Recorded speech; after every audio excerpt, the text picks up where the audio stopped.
first people I asked.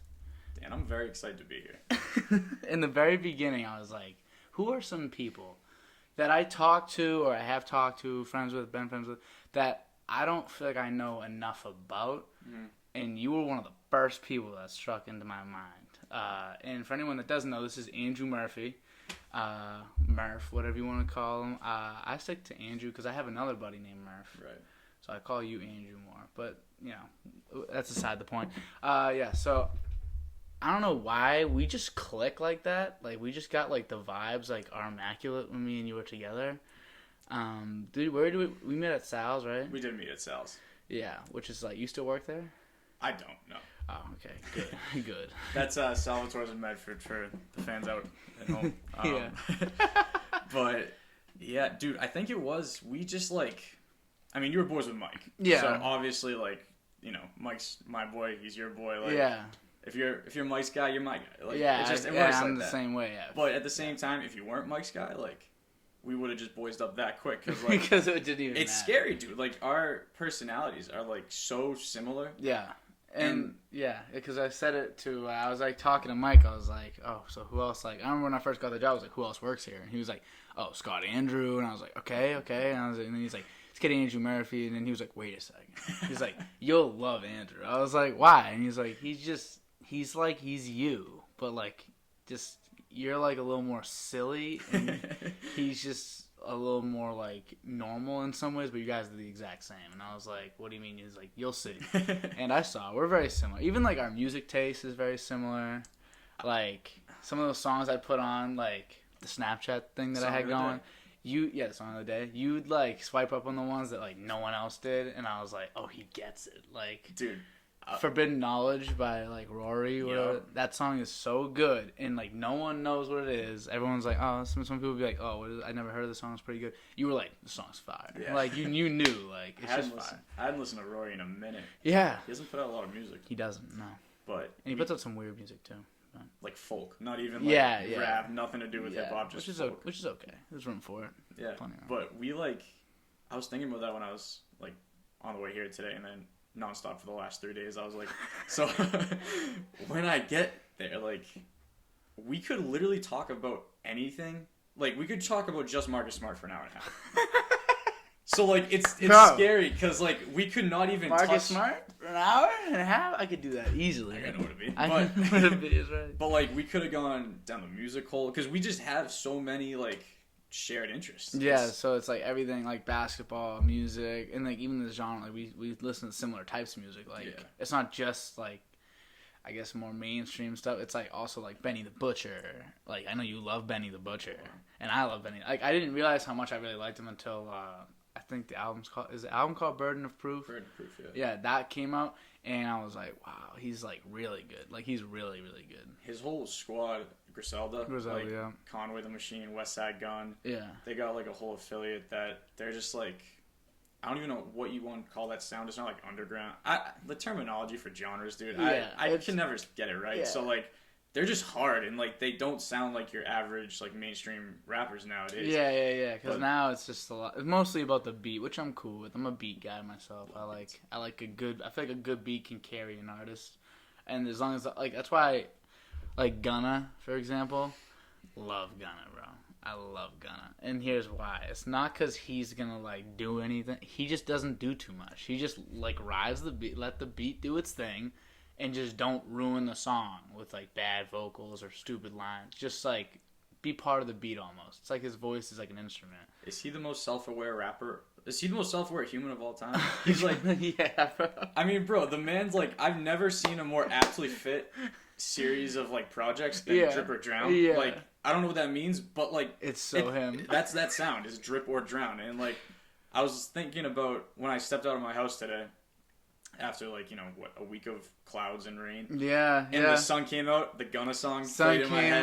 And I was just like, he is the vibe for, like, every vibe. But not every vibe, but, like, you can put his music on and vibe at any time. Yeah, the day, the year. It doesn't matter. It's not like it's not like, you know, Calvin Harris. I'm listening to, like, what's it called? Like, Funk Bounce something, Volume 1. The one with, like, Heat Stroke and everything. Yeah. But I don't know if I'm going to listen to that in the winter. Right. Like, inside. Right. alone. Like I don't know if I'd listen to that. Yeah. But like I could listen to like majority of like Drip or Drown, like 2 at least specifically. Like I can listen to that any time of the year, anywhere I'm going. Literally. Car ride, you hear like one call, it's just like hey, and you're just like yes. It's just like, and it's the stupidest thing in the world, but it's entertaining, and I enjoy it. But yeah, music we have in common, basketball, both love hoop. Love hoop. We're in a league together actually. We are. Shout out T. Yeah, my team's nice, dude. My team is so good. Watching Makai play, it's been like years since I've seen him play. He was so good. It was so fun. Dude, he destroyed us. It was so bad. It was so bad. So bad. Me and you got to guard each other though. Bro, I felt like the Spider-Man meme. I'm not gonna lie. Like, Yeah, it's just like, oh, no. yeah, I'm like, you're boxing out, I'm boxing out. Let's go. Yeah. I was like, people don't box out first of all, and like half the people play defense. So it's just, and that's what I love to do is play defense and box out because I can't do anything else. So I was just. I mean, you can better than me. Like, I'm a poor man's DOD. A poor man's DOD in basketball in some ways, I guess. But I was like thinking, so since we do have so much in common, there's so many things we could talk about, but. I mean, that's stuff that I already know. I want to learn some things about you, Andrew. Let me learn a little. So I don't prepare questions ever at all. But I did think of one before you got here. Like I was like, okay, so I know when I was little, one of my a couple of my like first loves were like baseball, basketball, and then like even music at like a young age. 2006, I was 5 years old. And I'm listening to like Eminem like right away. Yeah. Instantly loved hip hop music and everything. But like for you, what was like as a kid? Like what was like your first like, oh, this is the best thing in the world? Just like anything. Anything. It could be Transformers, WWE. It could be anything. So like even before I can really necessarily remember, Lilo and Stitch. Lilo and Stitch. Yeah, like I am constantly told stories by my parents about me being a dork with like I would take rocks and throw them. You know how like you throw the things and Stitch is supposed to come out. Yeah, like all like those little like. Dude, I was hardcore. Like 4-year-old Murph was like the biggest Lilo and Stitch fan in the world. Yeah, Lilo and Stitch is underrated in my opinion. Lilo and Stitch was really cool because it was kind of like a mix of a bunch of things. So it was just like a movie or TV show as well, but like.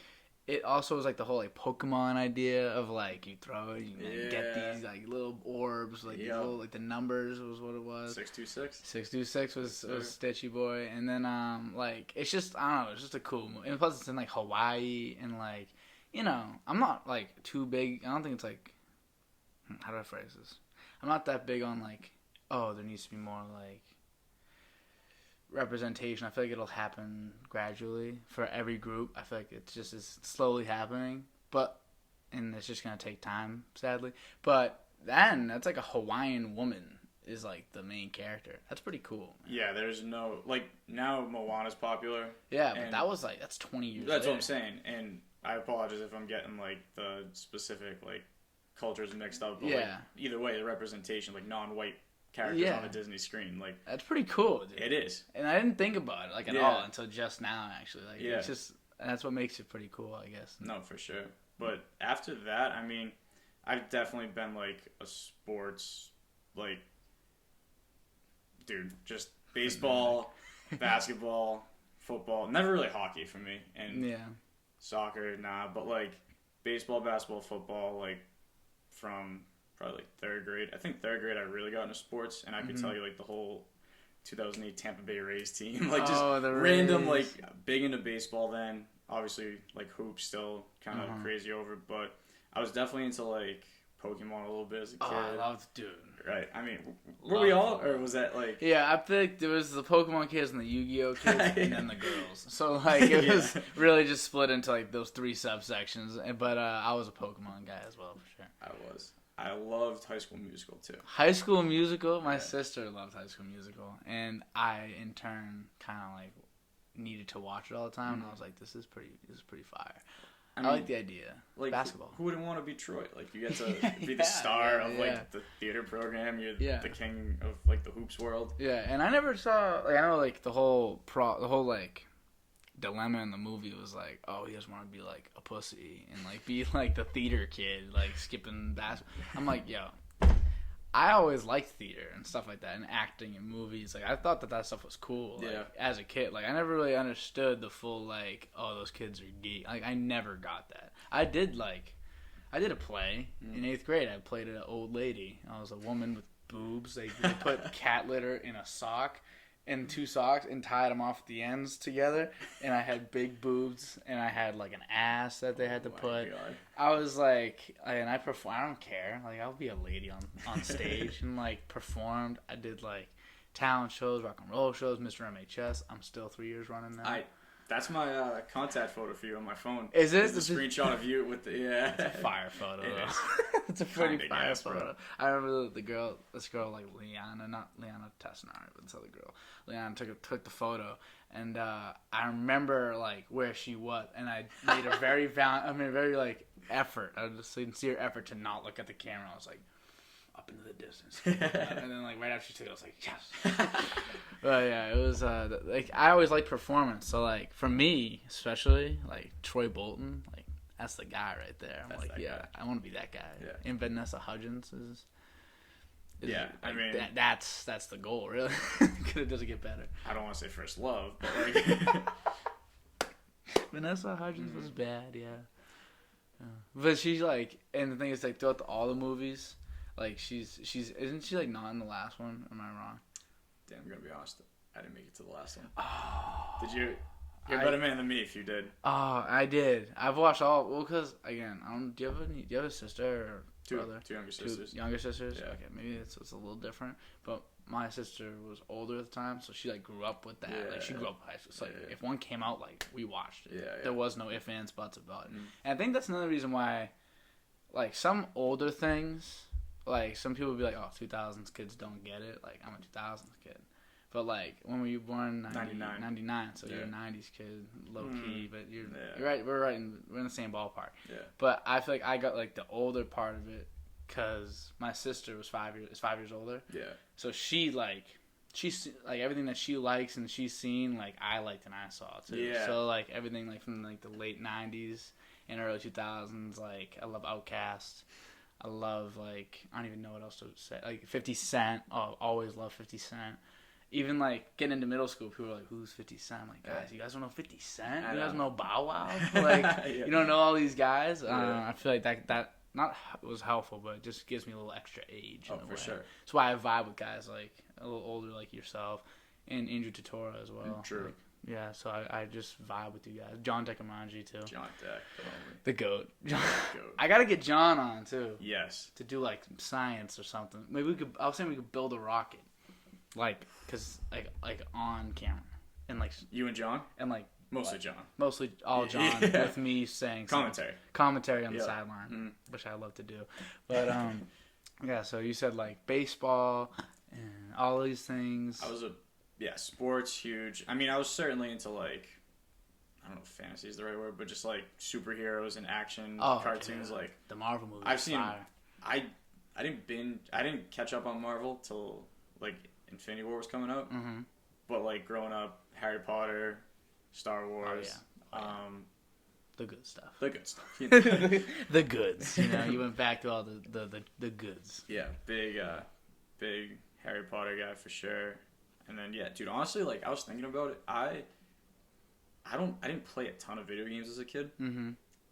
2K was in rotation. Yeah. Got the new one every year just because I wanted to throw away $60. But yeah, right. I still do that. I'm still throwing away $60 every year. You know. Now it's $70. But I was like, I don't play a ton of video games, and I literally think it's because I listen to that much music that, like, instead of playing video games, I'll just, like, organize playlists and stuff. And I mean, you do the same thing, but like. Even, I just, like, don't... It's bad, because with music, I'm, like, pretty familiar with, like...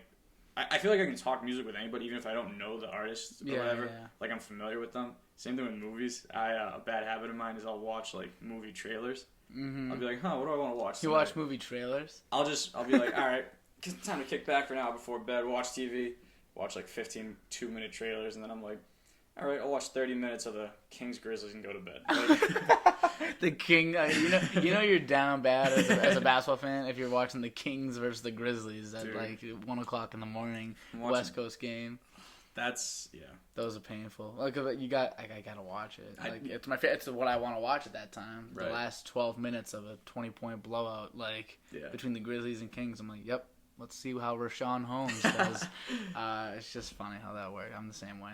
But like, so you like do like consider yourself like a movie like savant of some sort? Like, I think I've probably watched more shows in my life, to be honest. TV show guy. You ever watch like Friends and How I Met Your Mother and all that stuff? So How I Met Your Mother, I never finished. I'm like in the process, but That's like you can throw it on whenever, so like I'm not rushing true. through it, and it's long, bro. It is long. They got shows, but Friends, yeah, that was like high school, just every night on Nick, like throw that on, jamming through Friends. I ran through Friends. I've probably watched. You're gonna laugh. I've watched the entirety of Friends, How I Met Your Mother, The Office, Parks and Rec. I watched them through and through, multiple times each, like each one of them, multiple times. I'll just sit there and I'll click it. I have this innate ability. First of all, I'm good at multitasking. I'm incredibly good at it. So I can watch the whole show while I'm building a playlist over here, and while I'm like on my laptop doing homework at the same time. So I'm just like really grinding it all at the same time. And so I was able to really get through everything really fast. But I've watched literally. And you gotta think, and a season of Friends is 25 episodes, 22 minutes an episode, 10 seasons. Wow, it's a lot of TV. And I've watched Friends more than all of them, probably like 4 times. I've watched Friends 4 times. Friends used to be my fave, and there's a lot of good shows out there though. It might still be my fave, like Joey, Chandler. Just a good crew, dude. They just kill me, bro. Like, yeah, they just kill you. All right, I'm gonna have like probably my only take on the episode. I'm not a big takes guy. Yeah. Joey might be the funniest stupid character in the history of television. Like his comedy is we're laughing at him being dumb. Yeah. Mm-hmm. I don't know. He's kind of the goat at that. He was one of the OGs of that. I don't know how many. I mean, there definitely was some like that were doing that before. But for a show that popular, like I don't know if there was ever a guy like that you could just like the shit on guy. Right. I don't know. Weak take, I know, but nah, it's a strong. It crosses my mind when I'm because watching. I'm trying to think of other guys that are like that now. Like who else in TV shows is like the big idiot? Like Kramer, Seinfeld. Kramer, yeah, he does a good job. He doesn't hold as big a role though, as Joey does. I feel like he's bigger. You think he's bigger? Maybe he's not like his. I feel like maybe it's just because like when I think of Seinfeld, like Seinfeld's like the guy. Yeah. And in Friends, I guess you could say it's Ross, kind of, and Rachel. But really, it's all 6 of them. Yeah. So I feel like since it is more even and there isn't a main character, like there was full episodes where Joey was the main character. I mean, there's definitely some like that with Kramer. Yeah, true. But I just don't know if you can really get enough out of a guy that's like Kramer because he's just such a, like... Anybody that's watched Seinfeld, like, he just, like, rolls up into the scene, like, delivers the energy, and then just, like, dips, and then he'll come back, like, 5 minutes later. It's crazy. When I watch him go in and out of the apartment, I think of like us kicking down the door at Sal's to get in the kitchen. Yeah, it's like, all right, boom. I got hands. Yeah. Oh my god. Who needs food? The terms at Sal's, just the work in at Sal's is so funny. Like, if you just sat back and like watch, if I sat back and watched myself for like a shift at Sal's, I'm like dripping sweat. Like I'm out there. I got blisters on my hands. Burn like, marks. dude, if it burns, you complain later. Just, you're not dropping those meatballs. You're not dropping the plates, dude. I've dropped a fair share of glasses. Like, but mine was bad because I was only there for like a year, and I dropped like maybe 5 glasses in a matter of a year. I've seen worse. I didn't work that much, but I was just fumblerooski with the glasses. But either way, I was taking plates, hot and heavy. I'm like, and I just take 2 of them, like, sack. Like I remember one time, like I grabbed it and it was a little too hot, and I literally like almost lost it. Yeah. And Mike literally just grabs the plate from me, and he was holding it like the same heat that I couldn't handle. He held it and was like, dude, you gotta man up. And then puts it right back in my hand, and I was like, I just started moving, and I was like, you're like, I can't feel any part of my hand, but you're can't. not gonna dare challenge my masculinity. You can't call me a bitch like that. I gotta go do this. I deliver all the food, and you're like walking around corner, like it's so like. It feels like such a show, such a charade sometimes in that place. It was so funny. I wish I could have just set up a camera and watched this go. Because when that place was moving, like at good efficiency, clockwork. It was like clockwork. It was real good. Like you got Mike on like the expo. Mike's the goat, bro. Mike is the goat of the expo. Well, because he can be mean. Like that's why. Because he can be like, I need these fries, brother, and then like. The cook's like, all right. Like the cooks, like these 35-year-old guys, 40-year-old dudes, like bowing down to Mike Palmer. I'm like, oh. I'm like, hey, can I get some? And they're like, no. I'm like, heard, gotcha. Like, no, okay, yeah. I'm gonna take this out. You guys figure it out yourselves. I'm gonna do a lap and hopefully something changes. You ever do how many laps like did you just do just for nothing? Like I feel like I was moving around that place, bro. If I like counted steps back then. Oh my god, we would have put power walkers to shame. We would have put them out of livelihoods. Oh yeah, dude. Like anybody you see walking the streets, you just show them your sal stats. They're quitting. You just move all the time. You go into the basement, get nice. You come by. I didn't know that it was gonna be that stressful when I first got like the job. I was like, oh, I'm just a busboy. Like you just clean tables, whatever. Yeah. So nope, you do everything. No. If you're a busboy, you do everything. Friday night, dude, when all cylinders are firing, it's dangerous. Fresh after a show too. Like Neil deGrasse Tyson was one of like the shows once, and they were like, "Yeah, we got Neil deGrasse Tyson coming to the Chevy." Yeah. I was like, "What?" So I was like, "I'm working that day." No, and they just had like a ton of people come in. Oh, it was so bad. Oh, who was the? Were you there the day Frankie Valli was there, and he got food at the restaurant? Yeah. No. Yeah. That's crazy. Yeah, I was there, and I didn't know it was him. Because I've seen, all the pictures I've seen of Frankie Valli was when he was younger. Yeah. And, like, when he was first popping. But, like, now he's, like, older, obviously. And he was at the restaurant, and he was just sitting at a solo table, and he was just, like, eating it. I see Denise go up to this old guy at the table, and I was like, I was like, what's going on over there?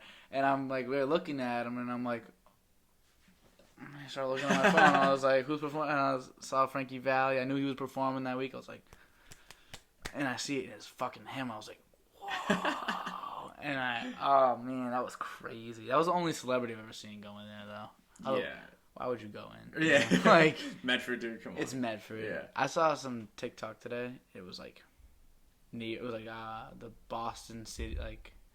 I guess towns in Boston, and then like the kid put like a Medford stereotype, but Medford's not a Boston town, and like I let it slide because we're from here and I'd like to be associated with Boston. I look in the comments, bro. We're getting roasted. Medford's getting deep fried, and they're like, the Ford sucks. This place blows. Who would ever go? It's not. If you consider that Boston, then like eat my ass. I was like, eat my ass. So violent. But I mean, I've always been like, it's not Boston, but like, I don't want to be in Boston. Like, we got the Fells, we got VP, we got all these parks, we got like. We got places. There's variety. There's a ton of variety. Like we got, I'm claiming Assembly as our own for all intents and purposes. Yeah, like it's over the bridge. It's right at the bridge. We got Wellington, Station Landing area, all the way to the high school. I mean, we got like up in Fulton Heights if you're feeling like some hill sprints. Like it's a pretty big. It's a big city. Think about it. There's a lot. A city, technically. Yeah, there's a lot going on. Like, you could do a lot of different things here. You can go to like the Fellsmere Pond, whatever that. Like that one. Hidden Pond or I'm trying to think of like where it even like is. It's like going towards Malden. It might be in Malden, but like going towards Malden. Is it in Malden? Near the church. Yeah. And then like on the left. Yeah, like there's that. There's like there's churches. There's a new library. It's a massive library, which is like. Why are we investing that much money into a library? That makes sense to you? Yeah, kind of does. Like, why? We have laptops and computers and phones. Because from a, like, I mean, I don't know diddly squat about why the city's actually doing it, but, like, as far as, like, a library, I feel like it's a place where kids can go after school to do homework and, like, focus. Not necessarily high schoolers. It is. The thing is, it is, and that's true. Yeah. Will it be used though like that? That's the thing. Like, if they make programs where like kids, like younger kids, that's what I'm thinking. Like, if you make a building that nice, I'm thinking you gotta have like some sort of plan. But gotta really use it. Yeah, I'm thinking that's like the center. I hope it's like the center of like all like town public programs where like kids get to go and kind of like. They better have mad books in that bitch. That's what I was thinking. Like, they better have mad books. Like, do you read? No, I have like. Hold on, I read these 2 books right now. Ready? These are the 2 books that I'm reading. This will show you. If this doesn't explain me, these 2 books, then I don't know what does. Okay, ready? There's this book, Stuff Good Basketball Players Should Know. Yeah. It is literally just the encyclopedia on everything basketball. Like, just things you would never, like the triangle. Literally goes over the triangle, right? Yeah. It goes over not fouling shooters, fadeaway jumpers, what else? Like, anything. Literally anything in the world you can think about. Get open inside with a hook step. It's the encyclopedia for basketball. And I read it. Like, I read it. Dude, that's hype. I wish I had that attention span. I'm a freak, dude. I love that stuff. I just couldn't focus on a book. Yeah, a whole book of it. And then Mysteries of the Ancients is this book.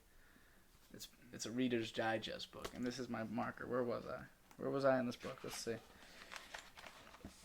I was going through like the pharaohs and everything, and I just got through with where is it? Like the giants. Hold on. I was reading about the pyramids. Yo, the pyramids are crazy, by the way. Bro, But I was reading. Where are the giants, bro? Dude, the giants are cool. I'll be upset if I can't find this page. The giants. Because people think that they existed. And I really hope that they're right. Because they're not. But it'd be really cool if, like, one day we just found out, hey, there was...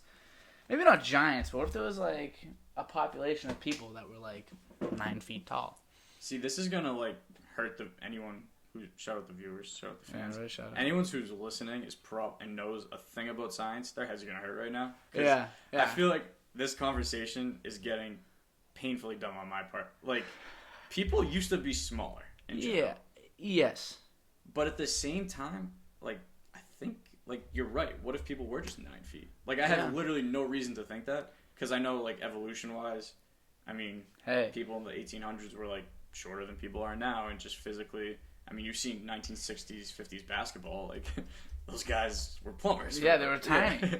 So, like, evolution-wise, I'm pretty sure. Whereas... human beings are as big and strong and athletic as ever, but maybe there were giants, and then we just, like, decided to shrink. I don't know. Do you know how tall Manute Bol was? 7'7"? He was 7'7". And he says, my mother was 6'10", my father was 6'8", my sister's 6'8", and my great-grandfather was even taller than me, 7'10". His great-grandfather was 7'10".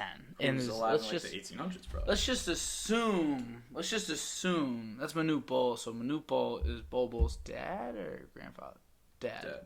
So that's his great-great-grandfather. Whoa, that's pretty far. That's his grandfather's grandfather. So imagine your grandfather's grandfather. That's about, like, 1800s. Yeah. Like late 1800s. So... if you think about it, dude, like, in this town, in this area, in Africa, this dude was walking around 7'10". Yeah.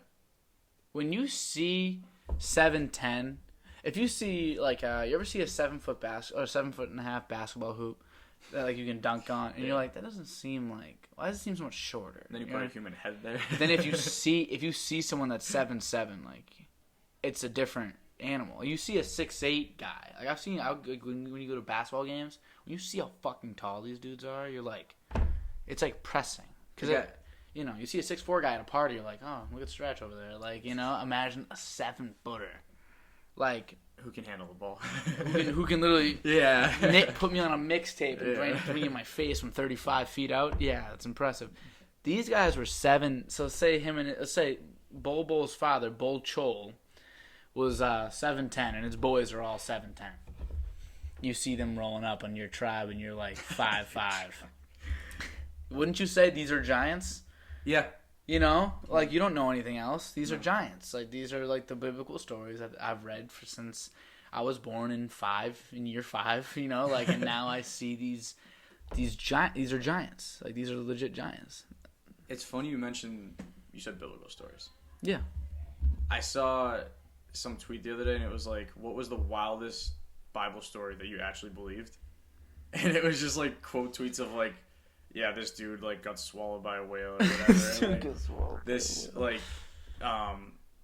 Just the craziest stuff. Like, yeah, we decided to turn like water into wine, and then turn it into blood, and then turn it into Crips. And that's like, wild. Yeah, that's wild. Like they're wilding. Is what they're doing. They're like that's false. Their metaphor game was on point, though. Their metaphor game was on point. That's what I'm saying. If you just read it, so I'm not a big like religious guy, but I've gone. This is my religious journey. I was in Sunday school like my whole life. I got confirmed. I got like my whatever the other thing is. It's like you do around second grade. Whatever reconciliation, all that stuff.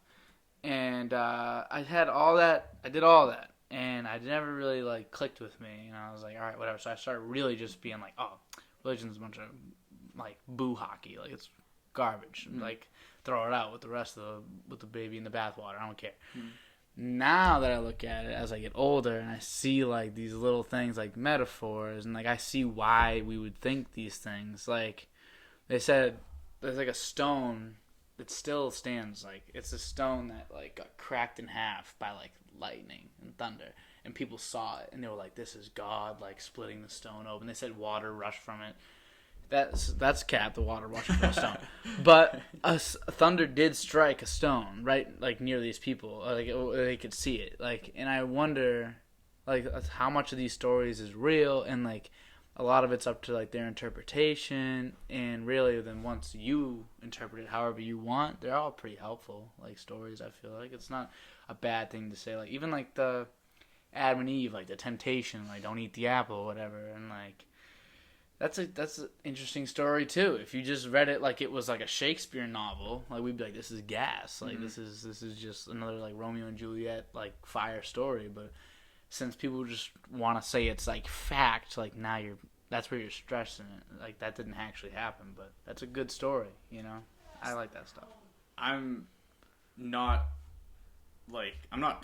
definitely not going to sit up here and use the term fake news a lot. Fake news. But I always used to laugh in like history class, or I guess largely like religion classes growing up, because I'm like, people would have the most specific, or maybe now the more I think about it, it's like religion, because that's even further back. But people would pretend that like we know the very specific details of like, and then Jesus dapped up Mary using his right hand at precisely 5:30 p.m. And I'm like, and then Jesus dapped up his mom. But even like going back like 600 years, I mean, on one hand, like,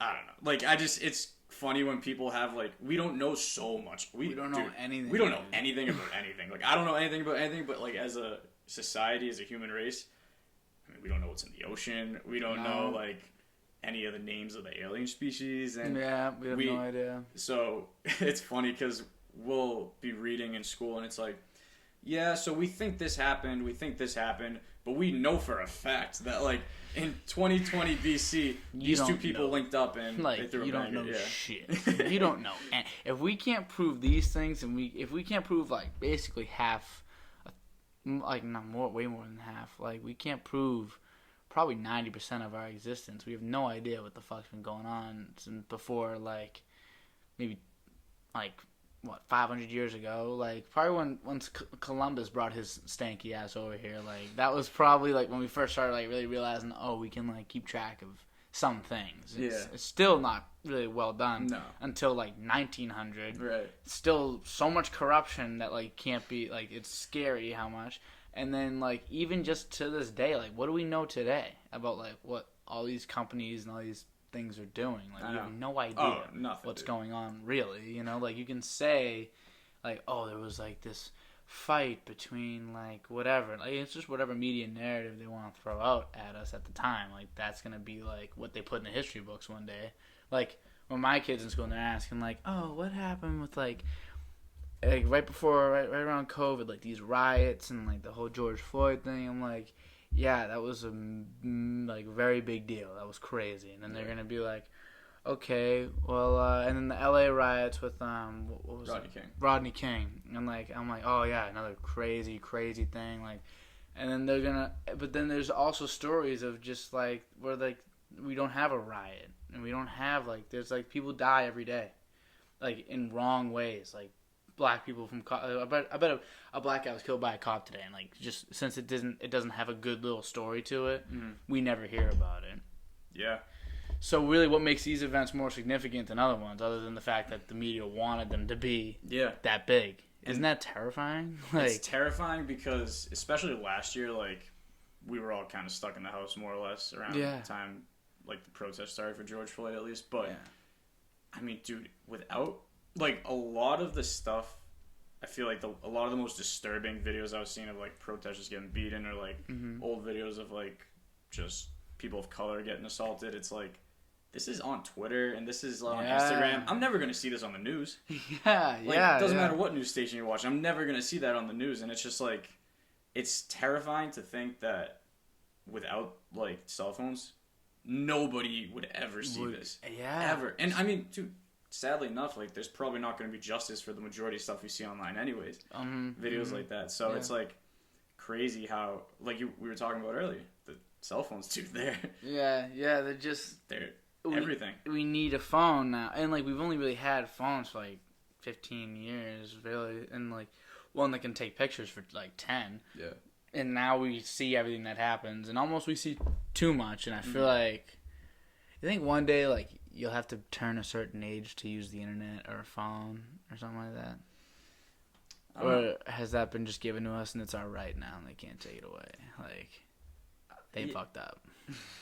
Yeah, I mean, 5-year-olds on Twitter is kind of That's crazy, dude. Kind of crazy. You can see, like, they allow, like, basically porn, first of all, on Twitter. You can see someone get, like, shot in the face on Twitter. You can see a lot of stuff on Twitter and, like, you know, you can put restrictions on for, like, a 5-year-old, I guess, and, like, a parent can just be a parent, which is what I'm probably going to do. Like, with my kid, I'm just going to be like, all right, like, listen, like, Dan Jr., like, you're not allowed to use social media till you're, like, 10, and then we'll talk about it, you know? But all his friends are going to be using it at, like, 7, and he's going to be like, but, Dad, like, please, and I'm a little bitch, so of course I'm going to let little Dan O.D. Jr. do whatever the fuck he wants. But, you know, I just wonder, like, one day, like, information is, like, in a way, information is power. If you know things, it's power. I'm a big information power guy. So if you know things and you're stronger mentally, you have more like I guess to give if you know more. But we all basically like my phone's right there, your phone's right there. Like we could basically know anything within the matter of 5 seconds. Like at all times. Like I'm big on both sides because with like we don't need to learn stuff because it's at our phones. It's like I don't need to know specific like not one word answers, but like easy like solution questions where it's like what is blank or like who did blank, but like factual stuff, like really just brief facts. But at the same time, I double majored in college in English and Spanish, so like I spent 4 years reading and like doing the humanities, and I'm going to the grave arguing like knowledge is power, and the more you like learn, the more not well-rounded necessarily, but like the more you read, the better you're going to be able to understand other people's perspectives and like critically think. So I mean, we could spend the rest of the podcast just talking about education and not even cover like a fraction. But I'm gonna go to the grave arguing to read up. Right. What do you read? Do you read at all? Not all fiction though, so I guess kind of hypocritical. No, but but fiction is like all fiction has to be rooted in fact because it's from someone's mind. So like you can't just like make this weird. Like I mean, some people can really build these crazy worlds that just like nothing's real. Like this wild. But like you know, if you're watching, like I watch Game of Thrones, and I just on season 5. So I don't know if have you ever watched it? No. Alright, good. I was just hoping you wouldn't spoil it. I won't spoil it. But did you know that? No, I'm kidding. But did you know that? No, it's just like this whole world gets built where nothing's real. Yeah. But there's still like the whole idea of what I was saying before, like just in the beginning, like 1900s, shit was so corrupt, and like there was no technology or like cameras or anything to stop anybody from getting in like fights in the alleys, and like murders were just scot free because there's no way of proving anything. Yeah. Now that's really hard to pull off now, but like the like in the show, like they do that, like it's like it is corrupt, and they show like everything in the show, and like other fiction things too, like. There's a ton of like real facts that's just translated into this fake world that they built. But what like is like your favorite book? Are you reading one right now? The book of the week. I've been cranking through them lately, dude. Really? Yeah, I don't read much like for pleasure at school, just because like we have enough reading that professors give us. But what's the one I'm reading right now? I think it's called Weather by like Jenny. I don't know. Some I like power through books. Some I like more than others. Guess if I'm plugging random authors I've never met. Everything Matters by a guy named Ron Curry Jr. was one that like I really messed with. Like it was very. You would it's thick. I don't know if you would like it, but it's a long book. But basically, it's just a little of everything, and that's kind of like I don't have a set favorite kind of thing I like to read, but this book was like humorous, witty. I mean, I like wit. It was like fictitious in the way that it was involved the apocalypse. Yep. So a little sci-fi element, psychologically riveting. Involved a lot of like trauma and very. What's it like? A kid knows that the world's gonna end, and he knows when it's gonna end and how. Asteroid or something like violence. And he has to live life like that, knowing that. So, like, the gist of the book is, like, him trying to figure out if anything matters because, like, if the world's just going to blow up, what's the point of, like, starting a fam or, like, what's the point of, like, doing this or that? You know what I mean? Yeah, like, what? Why does anything matter if we're all just going to get blown up in, like, 10 years? I bet the kid ends up living, like, a normal life. I'm not going to spoil it. Yeah, I'm going to say if it were me writing it, if I'm just putting myself in the author's, like, seat right now. If I had that... That's a brilliant idea, by the way. If I had that brilliant idea, I'd just be like, all right, well, he's going to realize that... First, he's going to realize nothing's important. Yeah. That's what's going to happen. He's going to be like, oh, I don't need that. It's just going to go away. It's just going to go away. It's just going to go away. Like, on repeat. It's just going to go away. And then he's going to, like, either meet somebody that changes his mind or he'll just, over time, realize, oh, I'm unhappy. And the key is to be happy in the present. And that's just because I feel like if you ask somebody, like if you go to like a hospital and you find like terminally ill patients that are like 40, like young, and you ask them like, hey, so do you feel like if you knew you were gonna die at 41, would you have started this family or would you have like married this person? I guarantee you 100% of them are like, yep. Like what my life would have been pointless without it. So. Might as well have made those 41 years count. And I feel like that's going to be the message of this book that I actually might read. Like, I actually will probably... I've been looking to read, and I found these, and like... Well, I found that one. I bought that one. That was like $5, dude. Really? Yeah, $7 maybe. It was like... I love this thing. I really do love this thing. I'm about, like... Dude, it literally goes over bullet passes. Like, what the fuck? That's so sick. It's so, like, specific. And I love that stuff. I want to... Maybe I'll coach one day, Andrew. You'd be a good coach. You'd be a great coach. I coached on Monday, and we lost by 8. But I had to play everybody. If I was a coach, I'd literally run, like, maybe a 6-man rotation. I'd be like, all right, let's move. And if I really need something specific, I'd go to the bench for, like, those guys that fill niche needs, you know? Yeah. But, you know, you never get to practice. You just pull up with, like... I pulled up... Someone needed me to cover for them to, like, coach. And they were, like, just some summer league. And I was like, yeah, I got you. And I go, see all the kids, and I'm like, what's up, boys? And I know them pretty well. I played with some of them, like, in high school. I played, you know? So it's just kind of funny to see them now, like, taking over the team. Taking orders from you. Yeah, literally. And I'm just like, all right, bitches. Like, you guys are starting, whatever. You guys, and, like, do whatever you want for the first half. I'll take over the second half. First half got ugly, so I had to take over. Yeah. Pretty quick. But, yeah, coaching wouldn't be that bad. So right now you're a financial... What are you doing? Financial insurance? Financial services. Services. I mean, I'll say this for the whole career spiel. I'm not going to bore you to death with the ins and outs of what I do now because I don't know. I'm kidding. But basically, I mean, I went to school not having a clue. Declared majors, still didn't have a clue. I was one of those kids growing up who was like, oh, I want to do that. Like, just never, nothing hit me like that. Yeah. And even now, I'm like, I don't know what my career goal is. I know, like, things I'm passionate about. I know, like, things I'm good-ish at. I did a lot of writing in college for my school newspaper. And so I did, like, not journalism, I guess, in that sense. I didn't mind it, but, like, it didn't, like, call my name. So I'm just taking it day by day, Dan. I am trying to, like, I'm not as good a people person as you. Yeah, you are. You're a great guy. People like you. Maybe one or two. But, like, I want to do something that involves people, which is easier said than done. I mean, I can't be a podcast god like you, but... I'm not that good at this. But I was going to say, ever thought about doing a podcast? I can barely listen to myself talk. I don't know how other people would do it.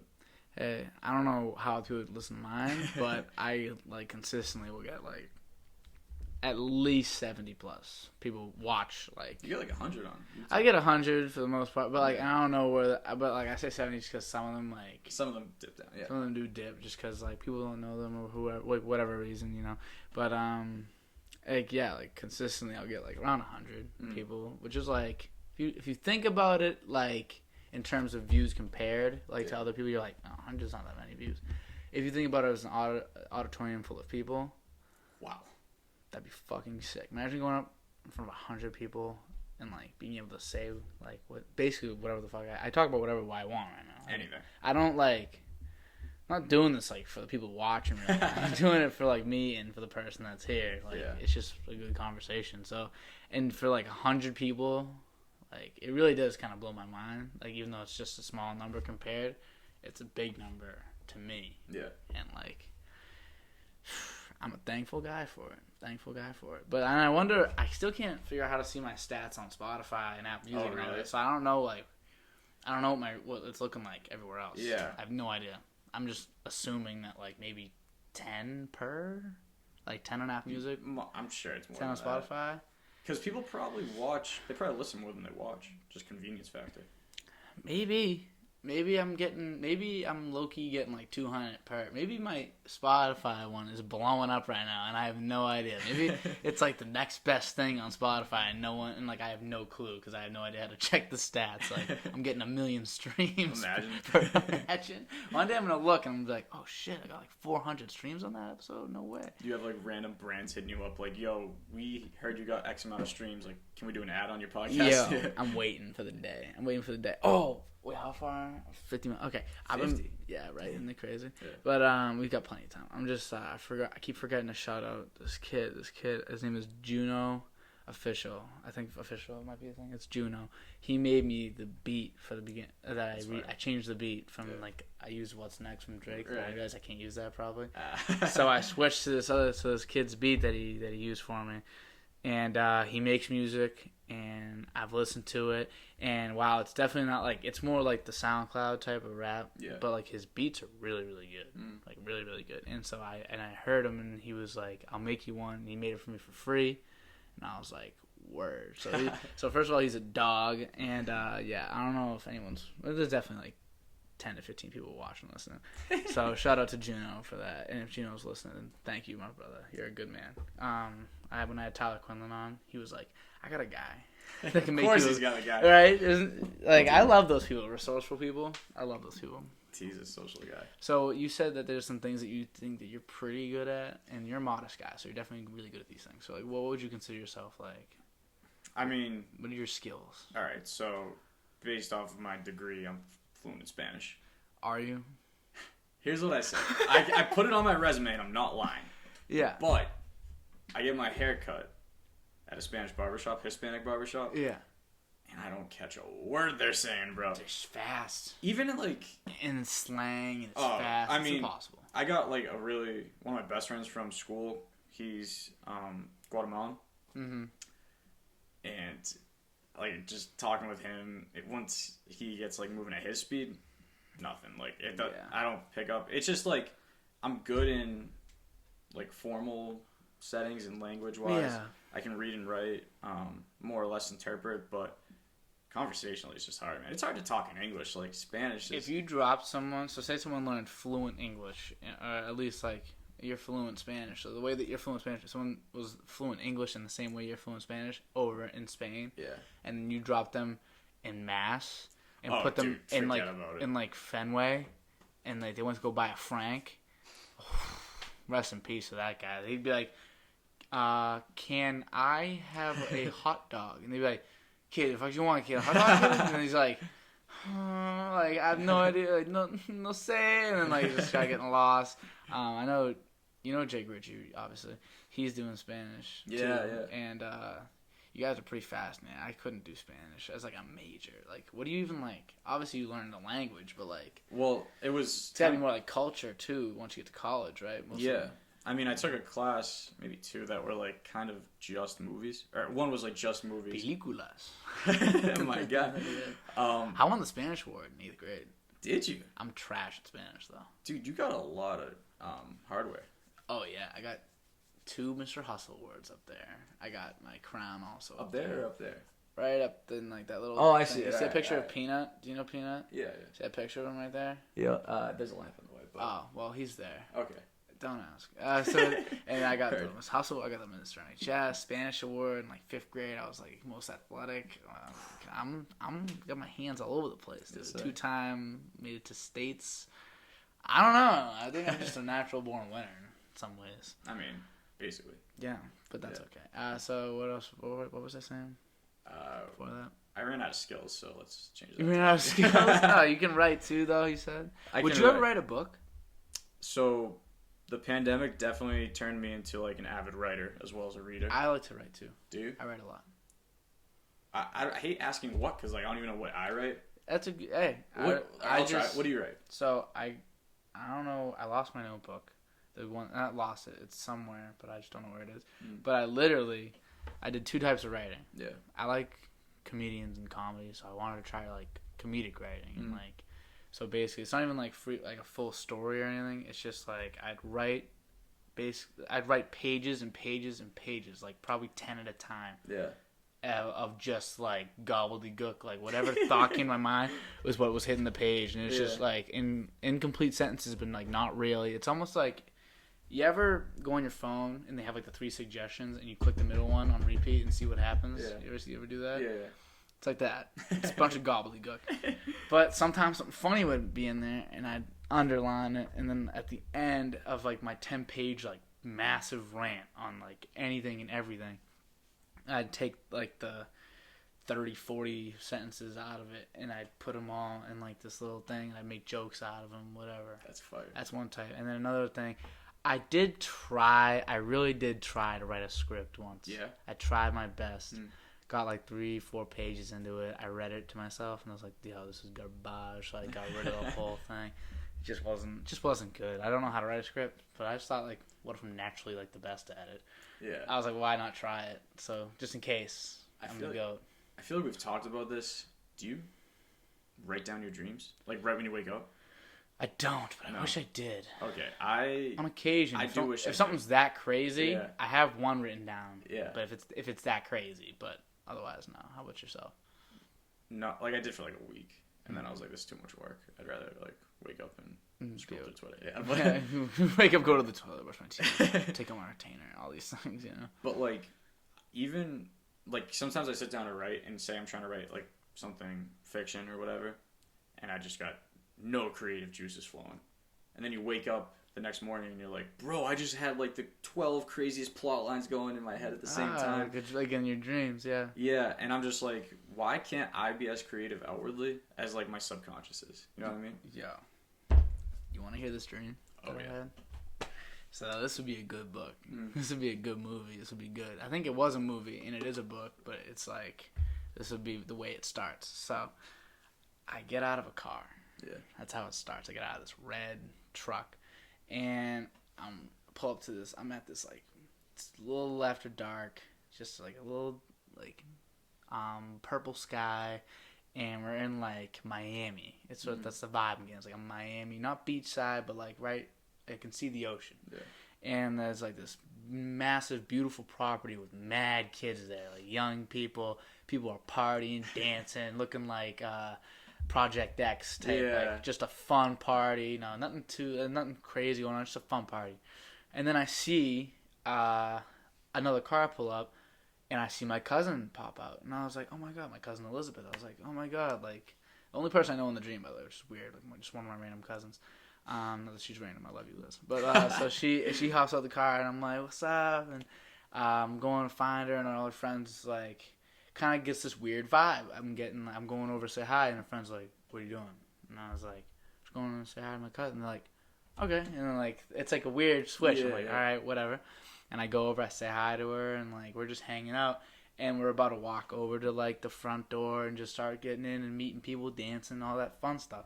Some kid comes running out the door, and he's like, oh my god, like Elizabeth, like knows my cousin, and he's like, oh, we gotta go to this party next door. This one's good, but it's been going for a while. Cops gonna come. We gotta go to this one next door. It's just getting started. People are having a ton of fun. Just got a text. We're like, perfect, let's go. So I started walking back up this long driveway, and they were like, the guy goes, nah, let's just go through the underground way. And I was like, oh, underground way? And it's like, yeah. So we go away. Opens this like hatch. And what you gotta do is you gotta leap in and slide yourself in, and you slide down and land. And we all slide down, we all land, and like basically this underground vibe completely changes. It's dark, like a green, like sewer. It's not a sewer because there's no water, no nothing. It's just like basement disgustingness, kind of like that one, just like way more disgusting. Yeah. And it's just got this weird like now like instantly. I'm nervous. Yeah. And I look to my right, and there is a way to go straight, but the guy was like, nah, we can't go straight. That's just going to take us out to, like, the ocean. We got to go down these, like, slides almost. So they're so inclined you can't get back up, but you just slide down one. It was like to our right. We slide down one, go on a little path, slide down, go on a little path, slide down, almost like a spiral staircase. Mm. And so we keep sliding down. I'm like, all right, let's do it. We keep sliding. Every time I slide, my heart's beating a little faster, a little faster, a little faster. And we keep going.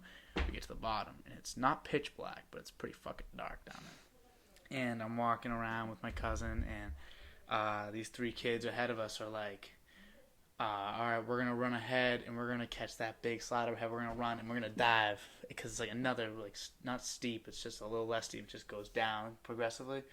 And we see them dive, and they go off into the darkness, and then we just hear their bodies hit a wall.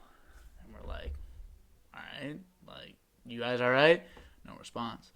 And we're walking towards it, and we're just slowly getting it in sight. We can finally see, like, these, like, brown doors with, like, this one, like, glass that you can't see through. And their bodies are laying there with, like, blood and, like, they're dead. Like, they're both dead. Like, big dead. Christ. And I'm sitting there like, holy shit. Yeah. And I look at my cousin, and then we look behind us, and this guy is behind me, like, getting well, it looks like he's getting choked, but, like, there's no one choking him. So we're just sitting there like, okay. And then, like, we see, like, a blur go by us, like, right in between, like, the bodies and us. And then we're looking behind, we see the blur come, and then we're like, me and like my cousin are freaking out, and we're looking for a place to go. There's this little inlet to our right. We run over the inlet, and we slide, and we're hiding underneath another brown looking door with like the one-way glass. There's glass going all the way around it that you can't really see through. And I'm looking around, and I just see this one guy. He's getting choked out. He dies. Those two die. Another person, like, all of a sudden just like goes like this, and he dies. And then I'm looking up, and I'm trying to, like, figure out where, like, everything is. At that moment, my perspective changes. And now I'm looking on the other side of the glass. And I put my hand, which has a ton of blood on it, and it's not me. I'm looking at me. Okay. And I touch the glass with my hand, and then right as I make eye contact with myself, I woke up.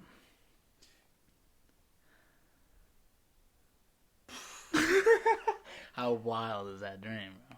Did it feel like long though? Dude, it felt so real and long, and like when I woke up, it was like, holy Lord! It was one of those ones that's like, thank God that was fake. You know, it just kind of. I guess it wasn't that long because it felt like it flew. That's what's weird about dreams, dude.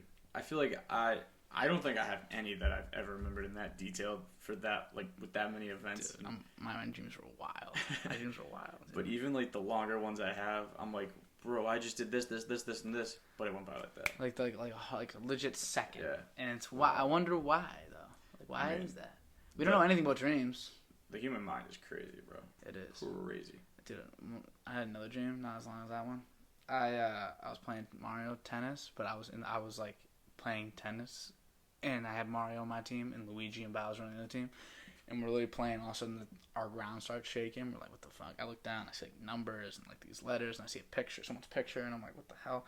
And I'm slowly start to zoom out. Like what happens to me a lot in my dreams is I like almost move out of my body, and I look at the scenario I'm in. Happens actually pretty frequently, and I'm looking and.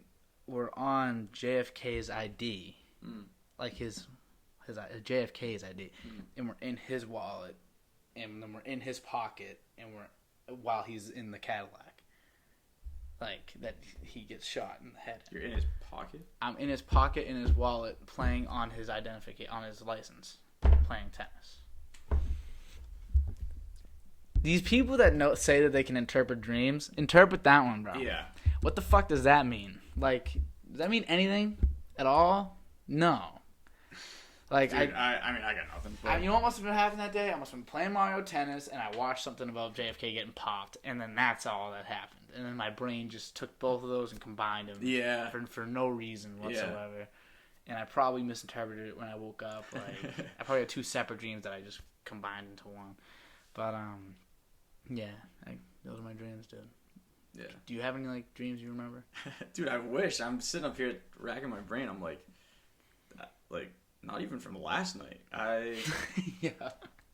Like when I wake up, I'll be shook, and then if anyone's home and I'm in a chatty mood, I'll go downstairs to like my mom or my sisters, whatever, and be like, "Yo, like this happened, this happened, this happened, this happened. They were there. They were there. They don't know each other. They've never met. She might be dead, but it made perfect sense that they were together." And then, like, she ran across, like, the Atlantic Ocean, which made perfect sense in the dream, and then we woke up. Like, you see it in the dream, you're like, yep. And then when you're saying it out loud, and then you say the whole story, and you're like, right? And then checks out, yeah. And then they're just like, who you tell the dream to? Like, nah, you're crazy for that. Yeah. That's why I gave up writing them, because then I would, like, write it right away in my notes when I woke up. And then I would frantically try to get every detail down so I could remember just how it felt and like the little stuff. Then I would go back and read it later and I'm just like, what the heck was I trying to put on paper? You're telling me, bro. Imagine if I tried to write my dream, like that long ass dream. It does sound like a horror movie though. Yeah. It sounds like something that like would happen in a horror movie. It's even corny like a horror movie. Like of course we go into this. It's like nah, go to the basement. Like any normal person would be like, yo, fuck the basement. Or we'll just rock around the hedges and we'll go to this party. It's like, no, we gotta go through the underground. Yeah, yeah. Like, just a stupid shit they do in horror movies, you know? That was what my dream was like. But I don't even know what I'd write if I woke up in the morning. Like, yeah, just like big question mark. Like, just do not dream that again. I was like scared when I woke up. I was sleeping on my couch. It was like a nap. It wasn't like a deep sleep. It was a nap. Yeah. So I woke up like an hour after I had fallen asleep, and I was like, what the fuck? Yeah. You know? Like, dreams are wild, though. They are. Like, we don't know why we have them. We don't know where they come from. No. Like, is it just our brain, like, trying to decompress all of our memories and just, like, letting some shit out? Like, we just build these fantasies in our head. Yeah. It's crazy, dude. Like, it's fake. Yeah. Yeah. I mean, you don't play tennis. I don't play tennis on JFK's wallet with no. Mario, Luigi, and Bowser. I hate to break it to you, you don't. I've never had an invisible man try to murder me and my cousin in the bottom of an alleyway. I've never had that happen. Like, but that was my dream, you know. Like, basically, that's what my dream was like. You haven't had that happen. No. Oh yeah, no way. You're saying that's not an everyday thing, but like, they just happen. Yeah. I had one dream a wolf bit the top half of my body off while I was defending it from my mother. And I could see inside my body, and there was nothing in my body. It was just an empty, like almost like a cartoon drawing of like someone getting cut in half. Like there was no bones, no nothing. It was just black inside my body.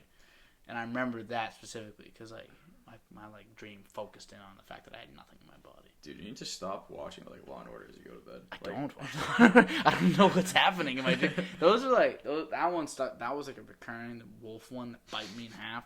That like I was like 7 when I was having that dream, so I was really scared. Yeah. I remember I had that one like every day for like weeks, and I was like, "What the fuck is this dream?" Yeah. And it was all about me not being able to react in time because this wolf was like at like garbage outside my house, and I was looking out the window, and then I could like hear the wolf think like, "Damn, he looks like I could eat that ass."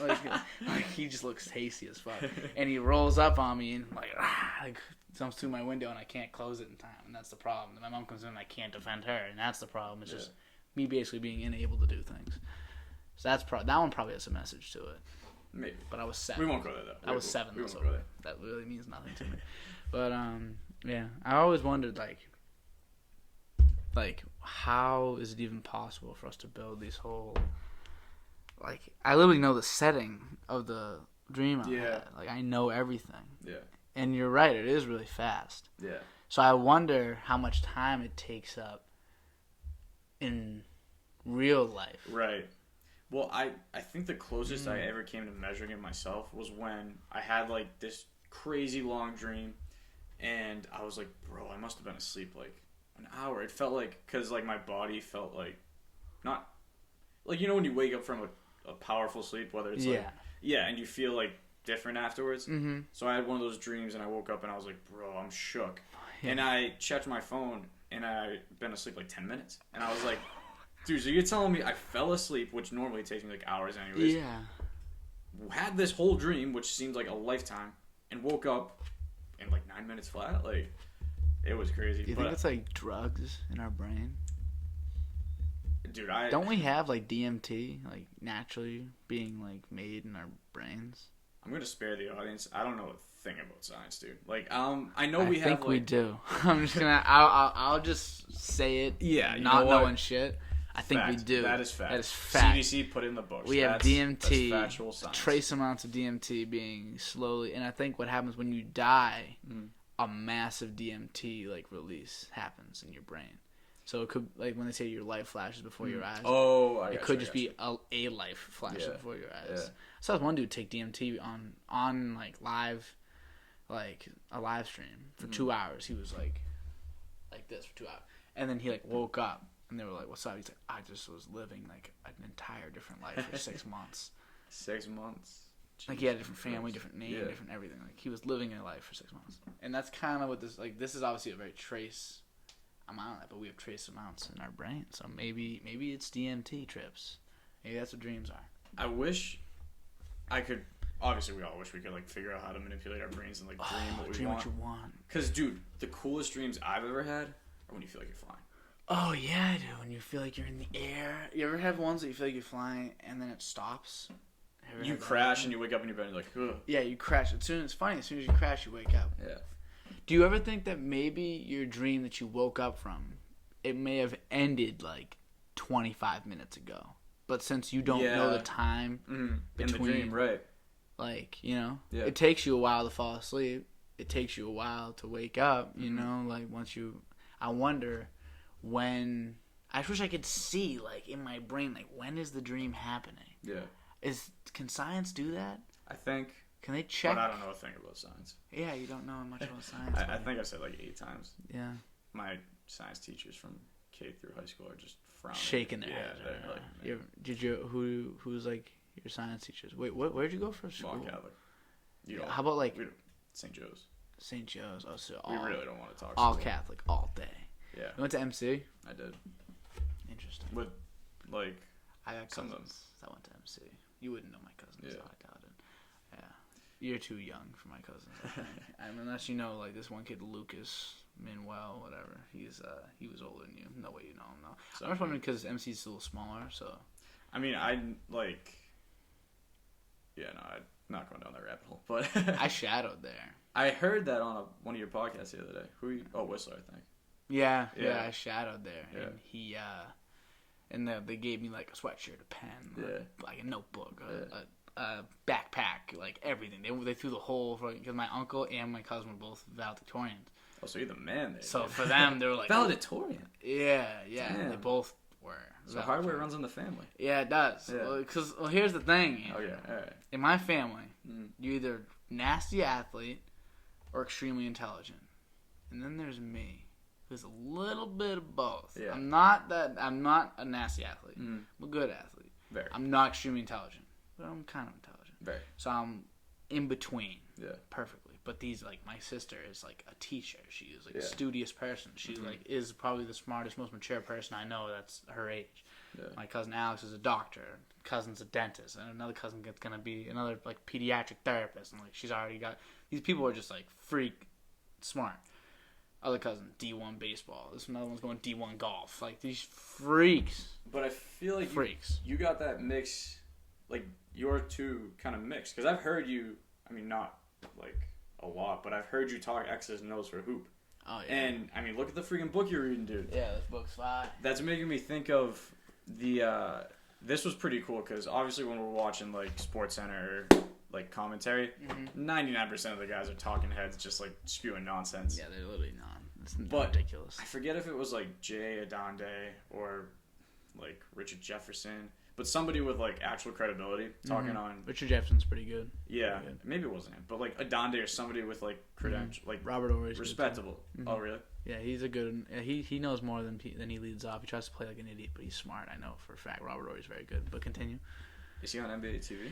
He's on. He goes with. I think he was on the Jump. Maybe he was on with Jalen Rose and. Okay. Rachel Nichols, maybe. Yeah. I don't know what he's on. Yeah. Woj just sometimes on that show. Yeah, I forget what it is. I can't think of what it is. But I think it's a Jump. He's pretty good. But whoever it was, they were talking about. It was the Clippers Sun series, and this was like blew my mind because I've never heard ESPN talk like basketball like this. And they were like, "Why is Beverly guarding Booker this well?"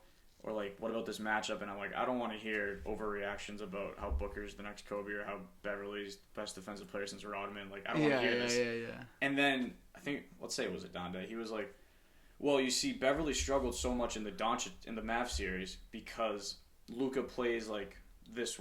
I forget the terms he used, but he's like, Luka basically plays. Put you in jail? Is it that? He goes at a rhythm that's like off speed. So he's basically like the way he stops and goes and moves, and he like waits for you to lean into him or something, or he initiates the contact, but the way he does it is like inverse of how Booker plays offense.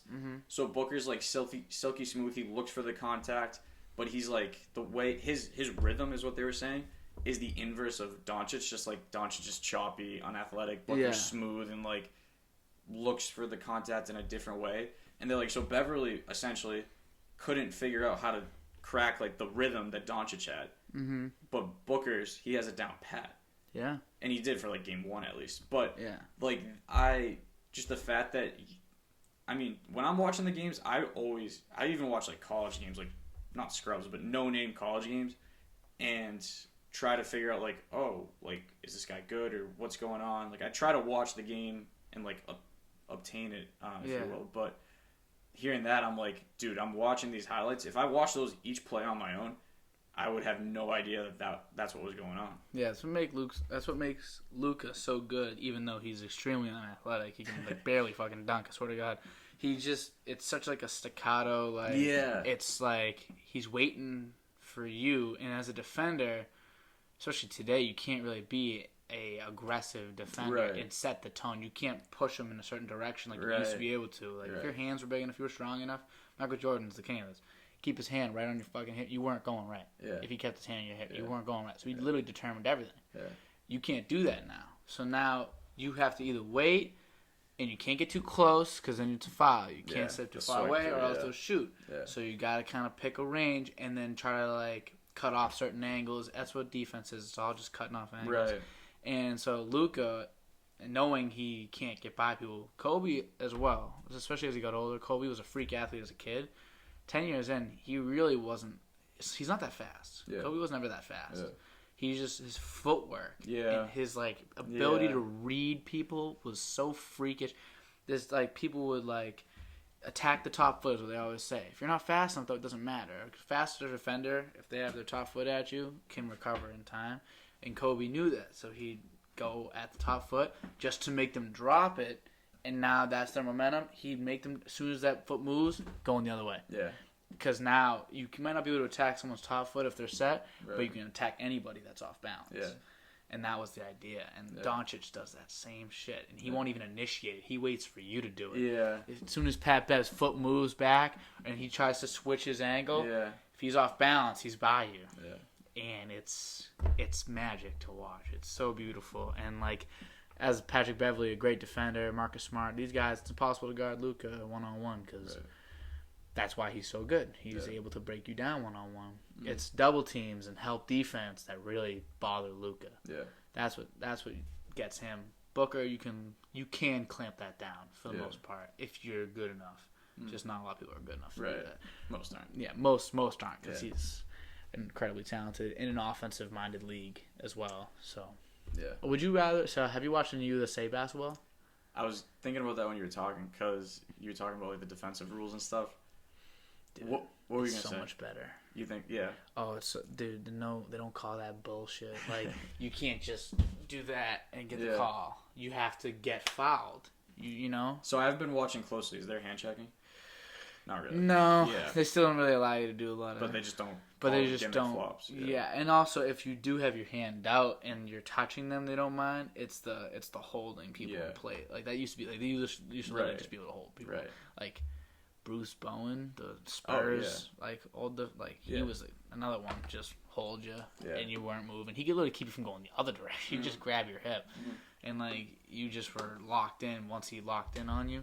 But nowadays, you can't even like touch them. You can't even like keep a hand on them or else they'll call it. And plus, then they'll swipe through as well. Right. So it's just, but they don't let that happen in the USA. Like Kevin Love pump faked and jumped into a guy, and the league, the NBA hasn't changed the rule yet. They're gonna next season, but not yet. And he got fouled. Like, but since he jumped into him, the refs were like, "Fuck it, fuck this guy," and I love that. Refs like. I hate when they think that they got jurisdiction over the game. Like, listen, it's called by the rules, so it's not the refs' fault, in my opinion. The NBA just got to be like, listen, the NBA's got to give the refs more power. Be like, hey, let this game be under 2 hours, please. Mm-hmm. Like, let's not be baseball. We're not entertaining enough to be football. We have to be 2 to 2.5 hours. That's it. We can't have it much longer. Yeah. But I think that they make too much money from 3-hour games. Because more ads, A lot of ads. And I just don't know if they got the balls to forfeit all, especially after what happened with China and the whole like Daryl Morey saying free Hong Kong. They lost a lot of money in Chinese markets from that, and I just don't know if they're willing to forfeit more money on that. I don't know though. We'll see. The NBA's got some fixing to do in order for casuals to watch, especially like the last 2 minutes of games. It's so brutal, bro. Just I mean, I take the NBA as it is. Like, I'm not gonna really. I'm watching either way. I'm watching either way, and I'm more or less not gonna complain at all. Mm-hmm.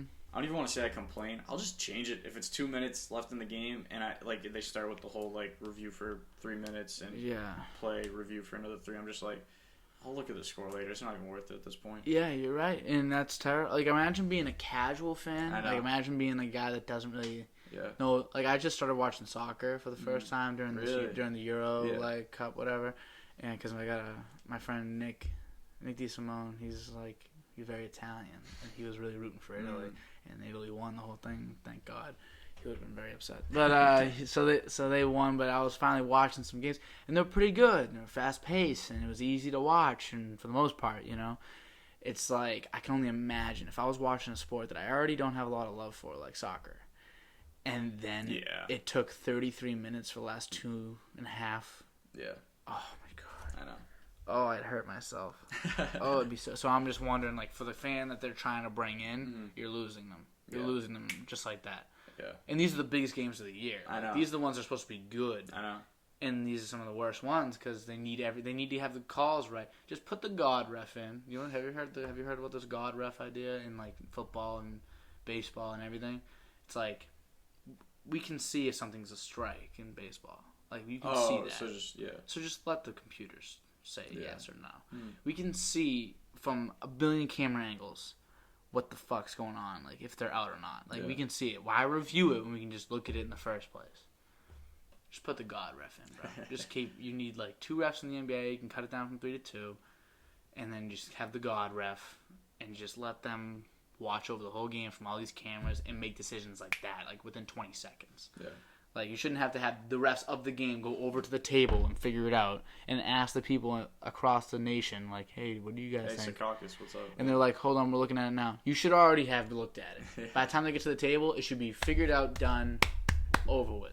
Very few calls in the league that I'm like, oh, I see. Like, that's a tough one, like, to the point where I can't decide within 10 seconds, you know? Yeah. It's just, that's a big problem. The league's got a couple problems, though, but... I'm going to watch either way. I'm going to watch either way. Love basketball. So what do you think about the Suns and the Bucks? The 2-1 Bucks, they're playing soon, actually. What time do they play? Bucks, Suns. Probably 9 tonight. Yeah. Yep, 9. Yeah. So what do you think? I mean, just like we were talking about earlier, I don't know squat. Like, I don't know anything. I watch casually. I mean, I maybe more than casually, but like, from my clueless perspective, what I'm gonna be looking for is, I got no clue. But no, I mean, I just think the Bucks, like, obviously they got the size and they got like, they seem to be using the paint the right way. Jeff Van Gundy was saying something good the other day. He's like, there's a difference between being aggressive and then being like, I forget what he said for the adverb, but like smart aggressive basically. And like Giannis, like just putting your head down and going straight at the rim every time isn't being aggressive, it's being stupid. You're gonna get like charges and turnovers. But like Giannis would he would call for the ball once he had the right position or whatever in the post, or he would like Brook, like you wouldn't force Brook to go one-on-one in the post every time because like he's a knockdown 3-point shooter, and then with all the guys on the court, why are you gonna give Brook Lopez the ball every time? But I mean, I think on offense the Bucks are doing their thing. Book was ice cold for Game 3, so like. So you feel like that's almost like a lock. You can't necessarily think he's gonna be ice cold again. Yeah. Or not ice cold, but just like off. Like I feel like he's gonna go off this game probably, and Ayton, like they took him out for the third quarter, right, the other night, and that's why the Bucks went on that run. So. You think Ayton's actually been probably the best defensive player in the playoffs so far. He's been very good. I mean, Giannis probably better than him, but maybe not. Because Giannis, I have a problem with him not guarding Kevin Durant. I have a really big problem with that because that's like a thing that I love taking the best guy. I love taking the best guy. Yeah. And if I can't, it's fine. Like, I understand sometimes there's physical limitations to your game. Like, Giannis can't keep up with Kevin Durant, and I understand that.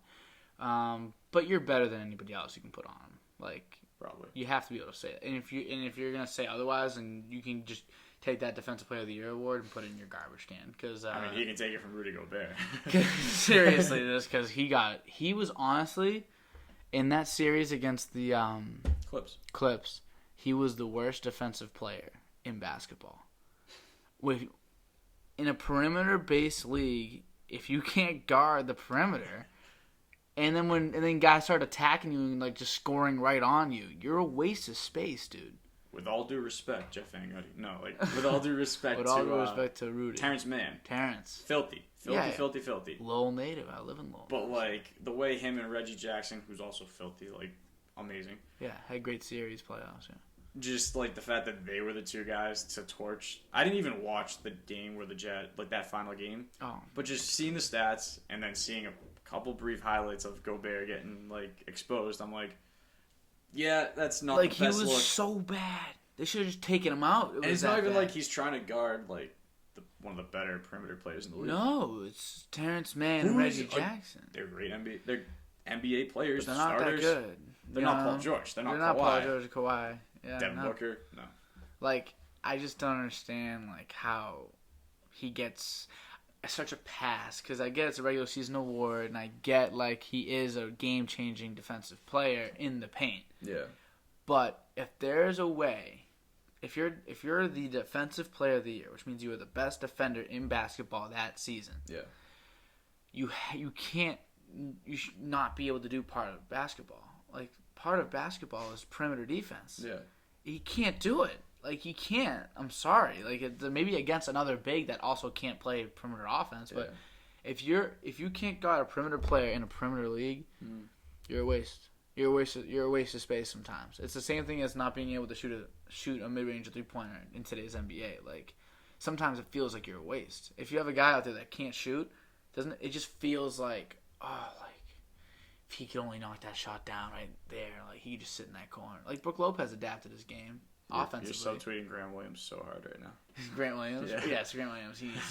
He needs basically to fix his entire game, or else he can see the door, if you're honest with me. I love Grant to death. Like, he's a good dude for the team, but just ain't the vibes if you're going to be, like, that bad offense, you know? Yeah. And then also be slow defensive end. He's bad. We love Grant, though. But we love Grant. If you're a good dude, I think there's a room for you on any roster. If you're good enough, he's still good enough to play basketball in the NBA. It's just like, and him being a good guy helps. Yeah. Like, you're a great guy to be 15th on the bench. And, like, yeah. you know he's going to bust his behind every day. So, like, if you're, like, scraping for just hustle. Yeah. You know, throw him in there when everyone's injured. In practice, it's probably great to have. Probably gone in practice. Yeah, he's godly. He just go in there, hustle everybody. Yeah. You know, I love that. And he's a good dude. People like him. You know, like they like him a lot. Mm-hmm. And you know, I think there's room for him for like a minimum contract. Yeah, sure. But like, all right, whatever. All right, so the Celtics. Last thing. We're probably deep, bro. Yeah, we're an hour 25. So Celtics, obviously already got rid of Kemba. Yeah. Al Horford's back, which is still not gone through my head fully yet. Yeah, it didn't register. Which is weird. Yeah.